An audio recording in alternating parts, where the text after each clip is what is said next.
तुझी समस्या काय आहे माहिती आहे का?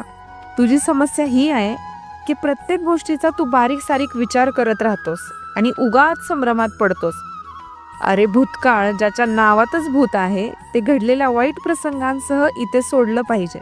नाहीतर याच भूतकाळातलं भूत तुझ्या मानगुटीवर बसून तुझ्या वर्तमानाचा बेचिराग करेल आणि तू आत्ता तरी त्याच भूतकाळातल्या भूताला अतिमहत्व देतोयस आणि इथेच फसतोस. त्याने निव्वळ तुझा प्रत्येक सोनेरी दिवस जो आहे ना तो वाया जातोय. असं नाही का रे वाटत तुला? असे जे होते, जे निभावणारे नव्हते, जे सोडून गेले, त्या आठवणी भूतकाळात जमा झाल्या म्हणून त्या नादात वर्तमानातल्या चांगल्या संधी या कधीही गमावू नकोस. वर्तमानात राहा. चांगले विचार, चांगल्या व्यक्ती जर आयुष्यात येत असतील अथवा असतील तर त्यांचा स्वीकार कर, त्यांची काळजी घे. कारण मनाने साफ असणारे या कलियुगात फार